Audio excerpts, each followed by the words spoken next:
Ya, ketemu lagi di bagian kedua. Saya 5 hari.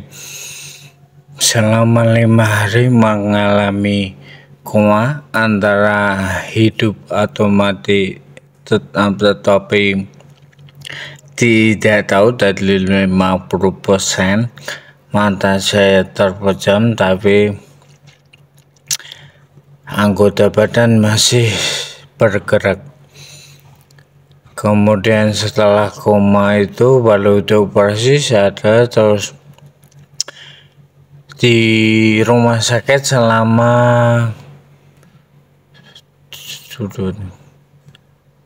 8 hari. Kemudian dibawa ke rumah adik selama 3 minggu sekitar 3 minggu. Kemudian setelah itu saya lupa semua. Pas koma itu pertama kali saya membuka mata, pandangan saya itu buram. Saya melihat ada hitam-hitam dua. Saya bingung siapa ini, tapi ingatan saya hilang. Terus mendekat, ada yang menanyain, tapi saya tahu saya sudah menikah. Istrimu yang mana? Kan bingung, lihat hitam semua. Saya jawab itu, alhamdulillah ternyata betul. Untung nggak tanya namanya. Kalau tanya nama istrimu siapa, saya lupa. Tidak tahu namanya. Tapi ingat itu sekitar 2 jam baru ingat nama. Jangan hiraukan itu. Itu pintu dibanting itu gimana ya? Ya, saya lupa sekitar 1 jam nama istri saya. Kemudian ada yang tanya lagi, anakmu biro, anaknya berapa? Waduh, saya ingat-ingat lagi. Anak saya ada, pas pada waktu itu saya jawab ada 4. Salah, ternyata anak saya ada 3. Jangan hiraukan yang sebelah ini kacau. Lo kan? Ternyata ada 3, tapi saya tidak tahu namanya siapa. Sekitar 1 minggu. Terus kemudian baru ingatlah setelah saya dibawa dari rumah sakit ke rumah adik sekitar 2-3 minggu itu, saya baru ingat nama anak saya. Ada 3 ternyata. Parah sekali otaknya. Kemudian setelah itu saya bulan Agustus jatuh, September di rumah saya, sekitar Oktober. Saya dijemput teman saya dari Semarang dan 1 orang polisi Polrestabes Kota Semarang, dan 1 murid saya serta 1 asisten pelatih tinju saya. Kemudian saya dibawa pulang, diantarkan mobil yang 1 yang Avanza yang saya punya dibawa oleh asisten tinju, dan keluarga saya memakai mobil Innova punyanya teman saya yang bernama Mas Trigasanto, dan disopirin oleh murid saya tinju namanya Vale. Kemudian diantar sampai rumah. Terima kasih. Yang polisi namanya Mas Ponti.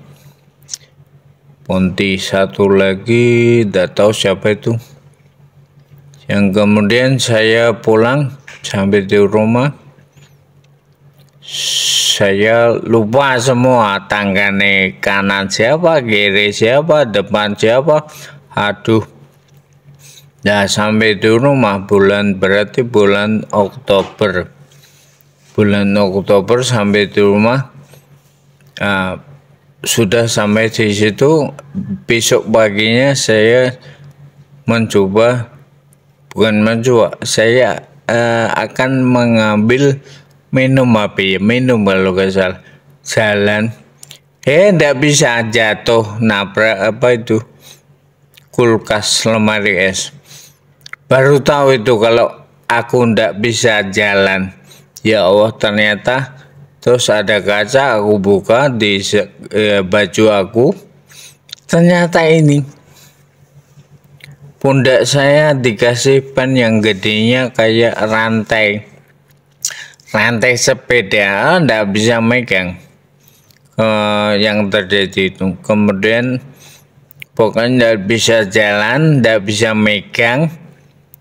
Tidak bisa omongan, tidak melihat jadi kurang. Luar biasa. Dan selama itu, terus kemudian saya dirujuk, pindah di rumah sakit Wongsonegoro Keteleng. Saya diperiksa dan pakai kursi roda selama hampir lebih 3 bulan. Dan lucunya, kemudian kan terapi, saya itu sama perawat itu dikatakan gejala stroke, karena saya persis kayak stroke, jadi tidak bisa jalan, makanya terapi jalan. Jadi pakai kursi itu. Alhamdulillah selama Oktober, November, Desember sampai bulan Desember, alhamdulillah saya sudah tidak memakai kursi roda. Makanya perawatnya kan bingung itu. Tapi belum pakai kacamata. Ini ketahuan gara-gara di dokter mata.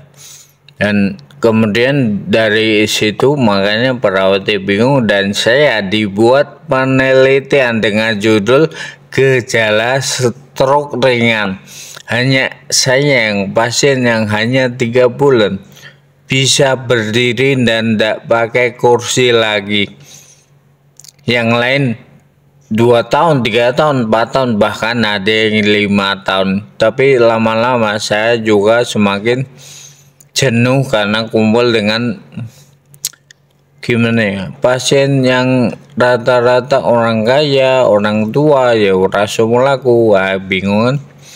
Terapinya terus kemudian sudah bisa berdiri, jalan saya pakai kerak, mungkin sekitar seminggu. Kemudian bulan Januari saya memakai tongkat. Kalau saya sebut namanya adalah tongkat sakti. Nah, kemudian baru sudah selesai itu, kemudian mulailah ke mata. Nih mata. Di mata diperiksa, ternyata minus berapa? 3. Terus 2, terus turun, alhamdulillah jadi 1,25, min 1,25. Ini mata. Terus diperiksa dokter mata saya yang kiri sudah putih, terindikasi buta. Dan alhamdulillah 1 bulan kemudian diperiksa lagi, yang kiri berubah jadi bagus, jadi tidak jadi buta. Makanya dokternya bingung karena kok bisa sembuh. Akhirnya mata saya yang kiri bisa melihat, meskipun sekarang masih kalau nggak pakai kacamata susah, belerang. Kemudian akhirnya pakai kacamata ini berubah lagi, ini -1 dari -1,25. Alhamdulillah. Kemudian terapi bicara, saya dari tidak bisa bilang sekarang sudah bisa. Nah, itu merasa jenuh. Tidak tahu nih, karena otaknya mungkin yang cedera, jadi yang kena itu mata, pembicaraan, jalan itu nggak tahu. Kemudian terapi bicara dari gak bisa bilang akhirnya bisa, tapi sekarang belum bisa cepat seperti manusia biasa karena saya baru belajar, jadi masih slow motion. Dan kemudian saya merasa jenuh karena harus ngantri, karena terapinya itu seminggu 3 kali. Saya ngantri sama rata-rata pasien itu orang stroke, yang banyak itu anak kecil. Aku dikumpulkan sama anak-anak kecil, lama-lama bosan selama itu. Dah kemudian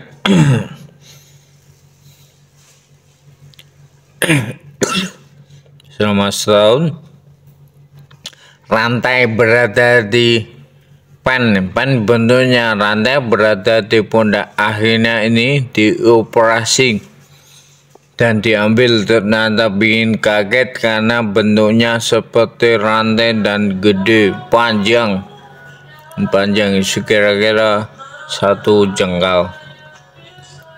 Itu yang bikin saya tidak bisa memegang, tidak bisa menulis, susah. Dan awal-awal saya bisa naik motor itu bulan Maret tahun 2023, bulan Maret itu saya naik motor. Alhamdulillah saya punya motor Sigma, saya naikin tidak bisa belok ke kanan, akhirnya mau muter nggak bisa, ngiri, ya udah bablas ngiri. Dan bisa naik motor metik sekitar bulan Maret tahun 2023.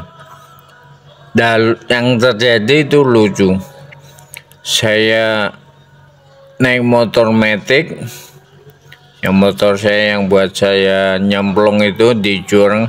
Saya naik motor metik disalib oleh cewek-cewek.